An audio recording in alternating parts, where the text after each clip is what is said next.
World Bank is one of the founding partners of the GLF. Is really honored to have everybody in Washington, and that's fantastic. I thought I would just take this opportunity with you this morning to make two sort of general points. The first one is on the importance of natural capital, and I look at everybody who's here, and this is like, yes, we know. But I want to repeat it because I'm a little bit, those of you who know me know I'm a little bit obsessed with this.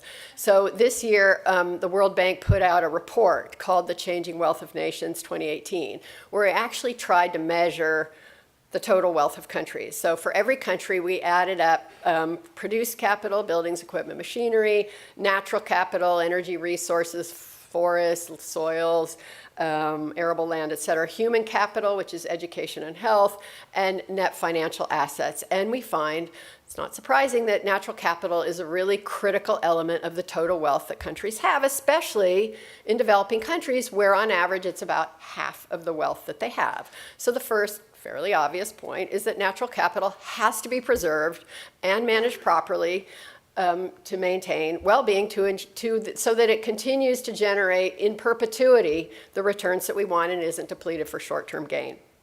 So when we invest in natural capital, doing things like restoring degraded lands, managing protected areas, managing forests, we get significant environmental benefits and economic services, but we also get a lot of well-being about it. So, companies look at their income statements and their balance sheets. And when we look at GDP, we're just looking at income statements. So we really need to look at the assets to tell whether economic growth can be sustained over time and we don't deplete our natural capital faster than it can be replenished. So countries can invest either to use those resources for other investments or to build back where we've degraded in the past. So I'll give you an example. In Burundi, there's a lot of new investment going on in coffee plantations. And so the government has taken an IDA grant of $30 million to tackle the problem of soil erosion and to prevent the land from being washed down the slopes every time it rains. So this is good, stabilizes the soils, but then it also protects the coffee plants. So it's good for the farmers as well. So positive outcome there. Now, my second point, and this goes a little bit to what Robert was talking about, is that managing landscapes and restoring land, tackling degradation, everything has to be the public, private. We all have to be in it together, and I think that's why everybody who's here is here. So the World Bank has a new concept, if you will, called maximizing finance for development, or something. We've given it this nickname, MFD, which sounds a little silly, but that's what we're calling it. And so the idea here is that we mobilize all these different sources of funds, of finance, of expertise, of solutions to maximize the support that we can bring to countries. And we bring all the bank group institutions together. We're sitting here in the IFC, we have MEGA, we have IDA, we have IBRD, and we bring everyone together. And then what we do is we take the public part, whether it's the fiscal balance sheet of countries or whether it's donor money or IBRD money, the scarce public money that we're putting up there, and we focus that on a specific set of issues. Creating the enabling environment, developing a good regulatory environment, building capacity, putting in place standards, maybe giving a little subsidy to early movers or innovators, and reducing risks. And we see that as the role of the public sector. And then we bring everybody else together to help mobilize or catalyze the private investments once we've set up a framework that's positive and can generate returns, as long as those investments are really focused on reducing poverty and inequality, at the same time that they're promoting growth. So good quality investments. So I'm going to give you a couple examples. I think they're kind of cool and hopefully inspire that we can do these things.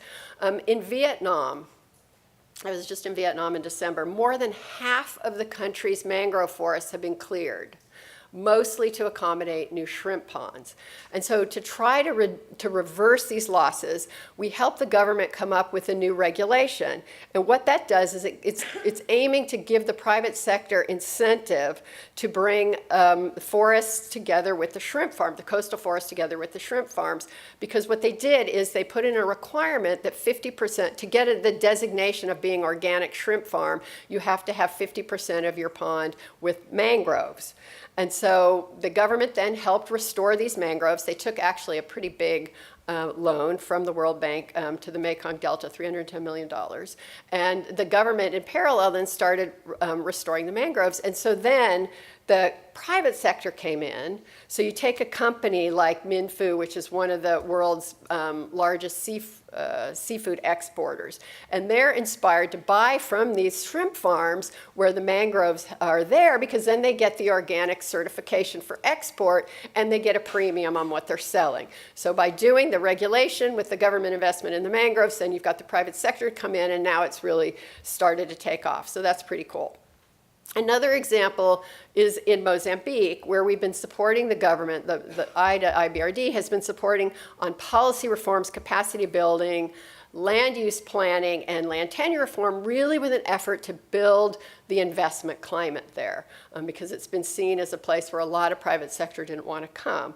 And then all this package of reforms attracted a company called Portucell, many of you may know it, which is a large-scale forestry company. And so now it's come in, and it's starting to invest in a landscape-sensitive mosaic pattern in 2 provinces, which is really creating jobs and increasing agricultural productivity in an area that's been traditionally very food insecure. And then IFC Advisory came in and is helping the company, which is then buying the wood, to help the farmers with seeds and with technical assistance and better inputs. So it's become this positive synergy that's actually increasing output in a very sustainable way. And we're really hoping that we can push more and more on this kind of joint investment.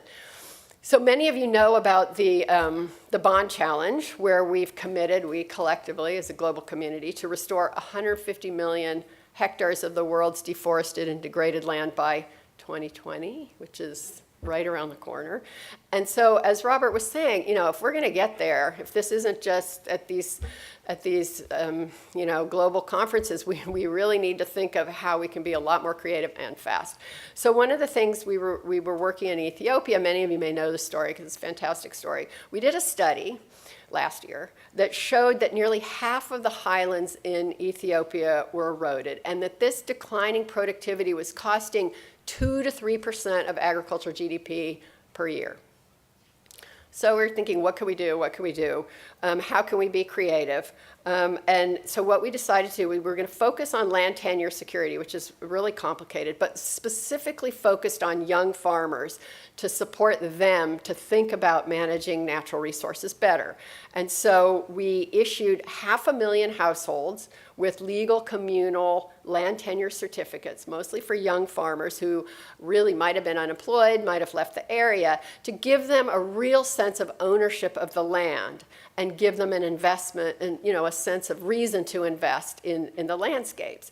And it's started to work. People are there, they're investing, they're doing good things, and increasing income and protecting the landscape at the same time. So that's good. These are all small little examples, and so collectively, we need to do it. So I just want to I'm really happy to have all of you here. It's really an honor to have you in Washington and to see all the efforts that I know each of you individually are making to focus on this topic of landscapes, which is of course key for natural capital and key for reducing poverty sustainably. So Robert gave you a quote, I will too. This one's from Lester Brown that says, "No civilization has survived the ongoing destruction of its natural support systems, nor will ours." So we got work to do, and I think that this group is the group that's going to make it happen, and we'll leave from here and inspire others to do it. I hope this symposium is successful, that you get a lot of good ideas, and I gave you a bunch of examples because I think it shows you what's possible. I'm sure you all have your own, and that's exciting. So let's create partnerships. I hope you'll talk at coffee and build the kind of relationships that will work when you leave this room for all of us and for the planet. Thank you.